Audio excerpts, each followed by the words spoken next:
Hello everyone, this is Bullfrog's Banjo, and I was taking apart my Helen for the first time in a very long time to get a good look at the mouth mechanism, and while I was here I thought it would be a great opportunity to record a quick little video to talk a little bit about the head mechanism on a Cyberamic character, because I believe I haven't done that yet, and even if I have, I think it would be great to just give a little glance at my Helen because she's a little bit different than some of my other characters because she is, I believe, the oldest one I have.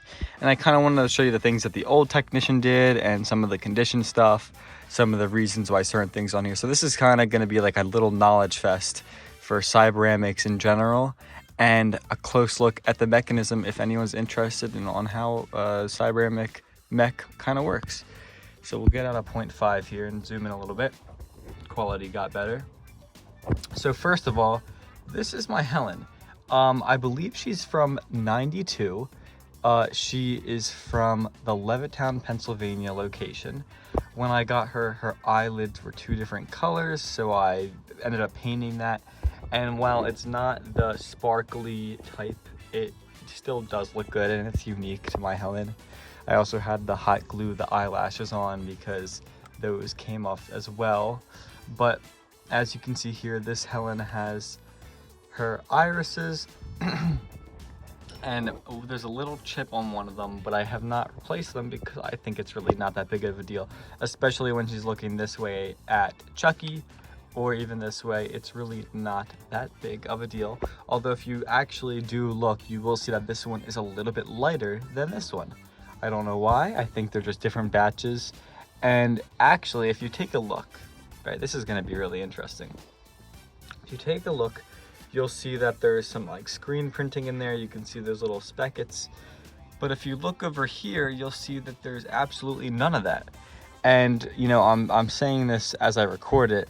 I think that this iris, which is what these are called, might be more of a Pizza Time Theater styled one, or might be an older design, while this might be different. Because if you look here, it looks pretty different than here, not only in color, which I obviously noticed the color, but actually taking a look, you can see there's like a little bit of like glossy on the outside of the black circle on this one, but on this one there's not. So that's a really interesting thing that is very small, but I'm not too sure. And it looks like maybe it was, they both were black plastic, obviously, like most irises. Alrighty, so that's basically a little bit that. If you look up here, you can see this is how you would unscrew these to like take off the eyelids if you ever needed to. You'd undo those and then take off these and whatever, and you'll be able to slide it off of this thing. But you can see here, and I would also like to say this Helen is in no way speckly clean and perfect and shiny. I'm seeing a lot of grease and debris and just stuff. I'm just seeing a lot of dirt everywhere. I have to take some time to clean this, but it's really not a priority. I would also like to say this head frame is actually from the Pasquale. Now, although the eyelids and the eyes and the cylinders and stuff is all from the Helen, this at one point was a Pasquale, and you can see they even have these tapped for when Pasquale used to be like that. The reason why it's not the Helen head frame, because I did have that at one point, was because that was bent, and at the time I didn't know how to unbend them correctly because I didn't have the right materials. Nowadays I could, and I have, but in this case it was really far gone, so I was like, well, I'll just use the better head frame because I didn't plan on having a Pasquale anyways. So there's that. If we come down here, you'll see how the mouth mechanism is. You'll see that there is a rod here with some E-clips on it, and that's kind of hinging the entire point.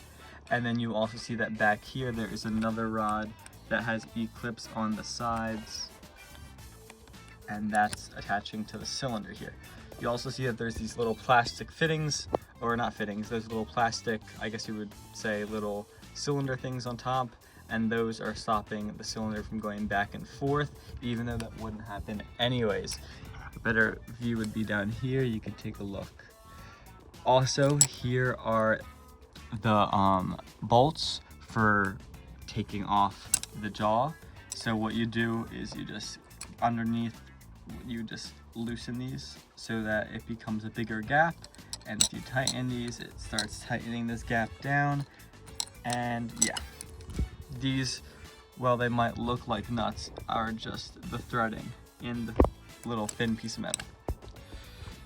So, if you look at here, you will see that this is basically a little air valve that is fully run on air, which is really interesting. I believe they're called pilot valves. It's been a while, but it has exhausts and a main airflow. This is the main airflow into this. And then you'll see this here. So when this air hose fills up with air and gets pushed into here, it's basically choosing which direction the air is going to be coming out of. So it might be coming out of this hose at one point, it gets pushed in here, the airflow gets pushed down, and it comes out of here and not here. Not this one, so then it comes out the bottom one. It's basically doing exactly what a Mac valve would do, or a Bimba valve, or whatever, just not a clippered valve, because Pizza Time Theater characters were clippered animatronics. They wanted the mouth movement to not be a fighting movement. They wanted the mouth movement to be open or close, open or close. But with certain movements, like, for example, the eyelids, the way they had that was it would always be pushing air forward. Air is non-stop being pushed into this tube, into the orange tube. But when air gets pushed into here, it's more pressure that is pushing it open. It's more pressure, so it's able to fight that air, sorry that it's blurry, that it's able to push it open. And when that airflow stops from the clippered valves, because all the clippered valves are doing is just sending air going, it's sending air through it. It's sending air through the hose. It's keeping it open, and then it stops, and then the air is still pushing, and it doesn't ever end, and boom, and then it closes. Unlike Chucky here, where it's completely different because he is a different brand. Anyways, going back to the head mechanism, and like I said, I'm only going to be showing the head mechanism, so we're not going to go any lower. But you can see that there is this little piece of fabric. It almost looks like a sponge. That is basically just a muffler for this, because on the back side, when I replaced these before, there's a little air kind of escapes a little bit, and it kind of makes some noise. So that's basically muffling it as well as securing it onto the mechanism, so it's not just permanently like stuck onto the metal. And as you can see here, there's these exhausts, and yeah, and these exhausts, you know, they're not too necessary, but it definitely does help make it so it's not so loud, like when they're when air is going back through these, because you know that air's got to go some way or the other. All right, I guess we talked a little bit about the head mechanism on the eyelids and stuff, but we did not talk about the eyes. So I don't think her eyes are really adjusted the best, honestly, right now. I haven't really worked on her in a while, but if you're gonna take a look, you can see, oh, there's definitely some wallowing going on down here. I don't run her too much, but that is definitely something that should be getting fixed, because that will become a problem in the future, but it's also not really a major problem right now for my character. But as you can see here, when air gets pushed into this hose, it goes like that. And then when that air stops, because it's a clippered valve, it goes back to center. These springs are a little messed up. It should be going more center, but as you can see here, it's kind of not, at least with this side. And then when air goes through here, because again, the clippered valve can only push air through one thing, it's not retracting another, it's only pushing one, it would go this way. And then when that comes back, it, you know, resets. You know, I've seen there's different ways to fix the problem of the centering. One way would be making another nut and washer, like make the spring more taut, because right now the spring is so like open, it's really not doing much to kind of center itself back up like it should. But again, it's really not a big priority. Also, you'll see that this little metal plate is here, and these, I guess this would be like some like heavy, almost looks like pipe, but it's like that plastic stuff that's, again, just trying to make the springs more taut, but it's really not doing much. But that's kind of the concept of the returning forward. It works a lot better on other characters, but I don't really like the Pizza Time Theater style. I only have two characters, Mr. Munch and Helen, that have these springs, so it's something I'm not really too worried about. As well as also, there's a lot of thread showing here. So now this is something Again, that's really not a problem, but it might be a little bit of a concern that there's just too much thread showing here. Although I think it's still, when she turns, like that's a good amount of turn on that side and that's a good amount on that side. So it's not doing something wrong. If that was in any more, it'd be a lot different. I think that's probably on purpose, and that's fine because she does generally look forward when needed. I think if we just take a little look back here, you're probably noticing these little temporary green little clips, not clips, these are little like twisty tie type things. These are very cheap. I believe I even got these from a grocery store, but they're kind of good because they are easy to take off and put on and just remove and stuff. And I'm only using them just to like kind of hold things in place.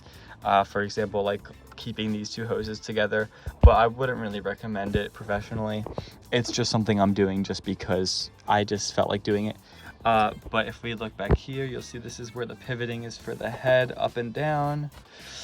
And then we'll get back here and you'll see I have, again, some more. I don't really know what this stuff is exactly at this moment, but I believe it's just like almost tubing. It's like really hard, but again, it's spacing it so that the cylinder doesn't ever slide back and forth, even though it most likely wouldn't anyways. I have a character that I think my Jasper doesn't have those at all, and it almost looks like I've replaced these plastic pieces. I think I cut these at some point. They look kind of janky. I haven't worked on this Helen animatronic in years, and I think that kind of shows that even though there's little twist ties and stuff, when her mask's on, you know, you can't really notice these, and it works, and I haven't really had problems. I'm just looking at the stuff now and just kind of, you know, I don't know. Like, here's some Velcro. I don't know what this is from, when it was Pasquale, so I'm not sure what that was originally used for, but that's kind of funny. I kind of showed the eyelid cylinder and how that worked, but it basically, you know, it's got to be on a pivot here. Common mistake if people think it doesn't need to be on that.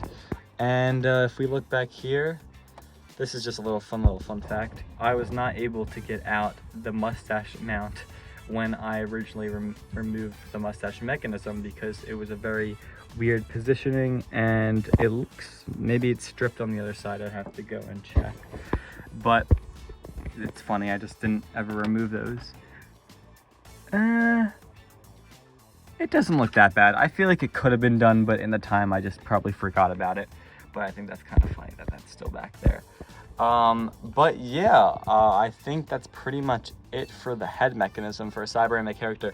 This is my Helen Henny, but you know, this is pretty much how every other one looks. You know, the non-Pizza Time Theater ones, the Animation World ones, the Kinetics, they don't have these at all, this little block.